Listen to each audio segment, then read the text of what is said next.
Assalamualaikum warahmatullahi wabarakatuh, para mahasiswa sekalian. Kembali kita pada kuliah pada blog kedokteran haji ini. Pada pertemuan saya yang kedua, dalam kesempatan ini saya akan menjelaskan tentang tata laksana khusus pada penyakit yang sering muncul saat pelaksanaan ibadah haji. Jadi pada saat ibadah haji, eh, kesehatan itu merupakan faktor penting untuk memperlancar proses ibadah haji.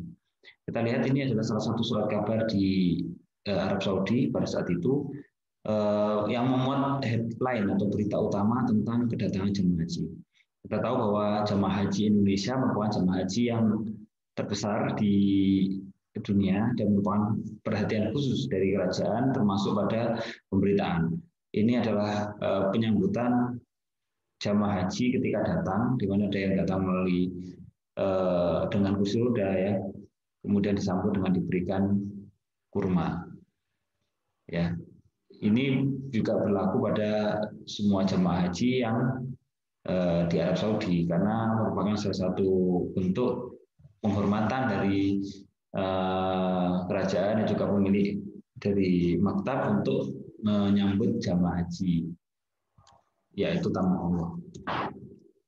Nah, konsep dan teori pengelolaan kesehatan jemaah haji ini ya yang akan kita bahas yaitu tentang penyakit infamiokard akut atau cardiac arrest, kemudian stroke atau neuropsikiatri, dan yang ketiga dehidrasi, kelelahan, dan juga kerusuhan tubuh atau stres fisik, ketegangan jiwa dan culture shock, dan juga penyakit ringan lainnya, diare, gastritis, lupus pektik, dan juga rematik artritis atau gout artritis. Nah, infak myokard adalah merupakan kasus tersering. Kalau kita lihat pada jemaah haji, dengan data menunjukkan bahwa cardiovascular related disease merupakan kasus banyak, itu 33,9%. Dengan faktor risiko apa? Riwayat tinggi, dalam pengobatan jantung, kemudian aktivitas fisik yang meningkat, serta diabetes dan gangguan vaskular lainnya. Bagaimana tata laksananya? Seperti pada tata laksana umum pada eh, eh, apa namanya serangan jantung atau infark miokard, yaitu mobilisasi ke tempat yang lebih aman, kemudian oksigenasi, kemudian monak ya, morfin, oksigen, nitrat, asap, clopidogrel seperti pada serangan jantung pada umumnya. Hanya saja pada jemaah haji ini ada yang perlu kita ketahui karena lokasinya berada pada luar negeri atau di Kerajaan Arab Saudi, maka kita harus menyesuaikan dengan tata laksana protokol yang ada di sana. Ini adalah kejadian pada saat saya temukan jemaah haji tergeletak di Mataf. Kemudian ketika di Mataf tersebut kecapean ya, kemudian saat itu dia mengeluh nyeri ulu hati dan nyeri dada. Kemudian saya bawa ke ruang emergency, dari ruang emergency dilakukan penanganan awal dan dilakukan pemeriksaan. Ternyata pasien ini mengalami serangan jantung. Kita lihat ini adanya ST depresi pada rekam jantung monitor ya.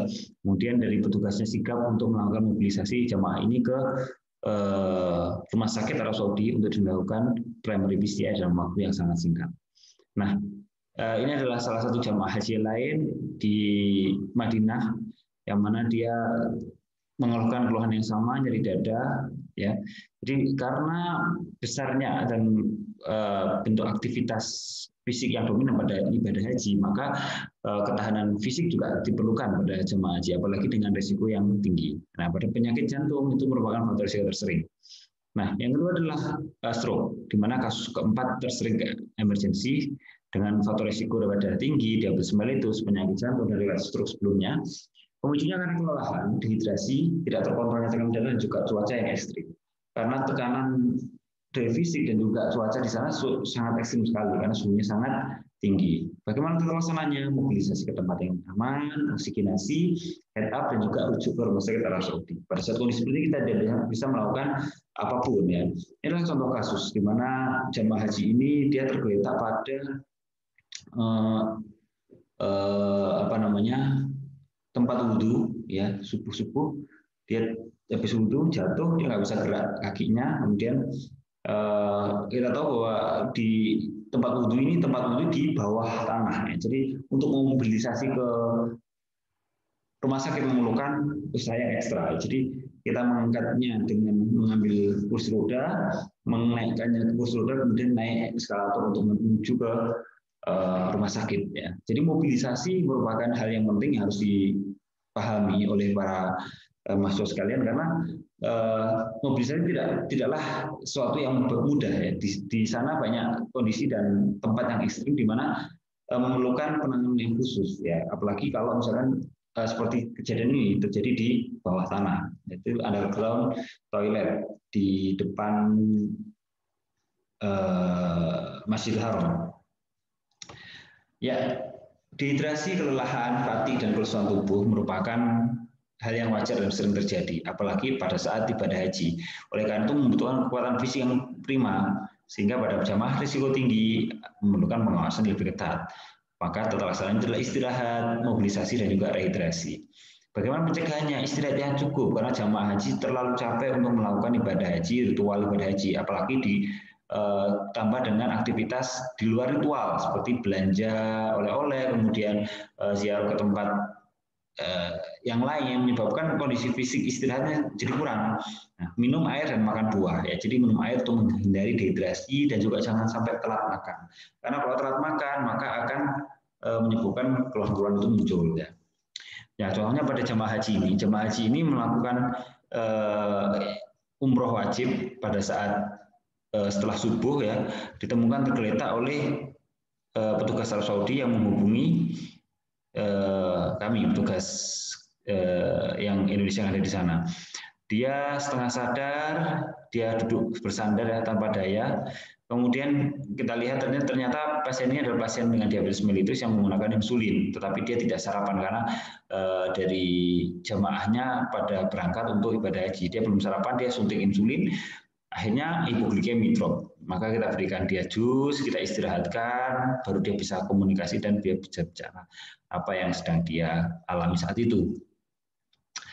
Nah, ini juga jamaah haji ya, tergeletak di Mataf, samping Mataf, tidak sadarkan diri, tidak mengerti apa yang dia pahami, ternyata dia hipoglikemi, minta bantuan kepada petugas Arab Saudi untuk menaikkannya ke kursi roda, kemudian kita mendorongnya dan ternyata pada pasien ini ternyata mempunyai hipertensi, ya, tidak sadarkan diri dan akhirnya setelah dia sadar pasiennya juga bisa dibantu oleh petugas haji Indonesia saat itu. Nah, ketegangan jiwa dan culture shock ya, jadi stres mental. Di sana biasanya di Indonesia sering cangkruan, di sana tidak bisa. Di Indonesia sering WC-nya WC jongkok, kemudian di sana WC duduk kebingungan. Sering tidur di alas tikar, kemudian tidur di hotel. Jadi banyak culture shock yang dialami oleh jamaah haji, terutama untuk para lansia ya.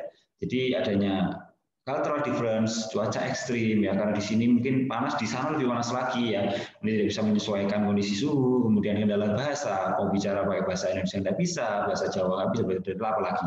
Oleh karena itu maka gaya hidup juga beda ya, di sana juga strukturnya beda, gaya hidupnya juga beda, aktivitas yang tidak sehari-hari dialami, maka merupakan tuntutan bagi para jamaah haji untuk memiliki stamina yang prima. Lewat penyakit mental sebelumnya, kondisi komorbid dan usia itu merupakan faktor resiko yang penting. Ini adalah contoh. Jadi pada faktor resiko stres mental. Jadi pada ibadah wukuf di padang Arafah ada tenda-tenda, ribuan tenda, puluhan ribu tenda. Kemudian jamaah haji karena lokasinya tidak tahu, tidak mengenal di sana kondisi seperti apa, kemudian juga bentuk tendanya beda, serupa gitu sama. Jadi kembali ke tempatnya dia kebingungan, hanya dia sekedar mau ke toilet. Kemudian dia kembali, dia sudah kesulitan menemukannya. Yang kedua adalah ini adalah terowongan di Mina di Jamarot. Ya ini kalau kita masuk ke sana kita nggak bisa, ini masuknya satu arah. Jadi kalau misalkan sana masuk ke sana kita nggak bisa kembali sampai dia di ujung daripada ini. Kalau misalkan dia ada permasalahan yang terjadi di sini, maka apa yang akan muncul? Dia nggak bisa kembali, padahal dia kedorong-dorong ya. Jadi banyak faktor pemicu stres di sana ya. Nah ini adalah beberapa jamaah haji yang saya temukan. Ini ada bapak ini, karena sudah kita bahas ya kemarin ya, yang bapak ini dia tidak bisa kendala bahasa, tidak bisa komunikasi. Ibu ini juga, ibu ini dari Papua, dia tidak bisa komunikasi, tidak mengerti rombongannya. Jadi kemungkinan jamaah haji eh, apa tertinggal dengan rombongannya sangat besar sekali. Apalagi untuk pasien jamaah haji yang lansia seperti ini, tidak mengerti daerahnya mana, tidak mengerti apa yang harus dilakukan. Karena mungkin pada saat persiapan ibadah, persiapan keberangkatan, ada faktor kendala, keterbatasan pada saat mengikuti manasik dan sebagainya. Jadi kalau pada saat orang tua di sana yang ikut dengan jamaah-jamaah yang lain. Kalau misalkan kesulitan pada jamaah yang lain menemukan jamaah ini, maka akan dikembalikan pada petugas kesehatan atau petugas haji yang ada di Arab Saudi. Nah, kasus-kasus ringan yang lain yang dapat ditangani sehari-hari seperti diare, gastritis, lupus peptik dan artritis reumatik dan GERD ya. Pada diare diberikan spasmodic agent ya. Glucose peptiko diberikan PPI, RA dan GERD dengan steroid NSAID diistirahatkan, kemudian dehidrasi dengan adekuat dan anti-inflamasi topikal. Tentu diketahui bahwa salah satu penyebab faktor risikonya adalah faktor makanan, di mana kasus gastritis adalah faktor risiko makanan.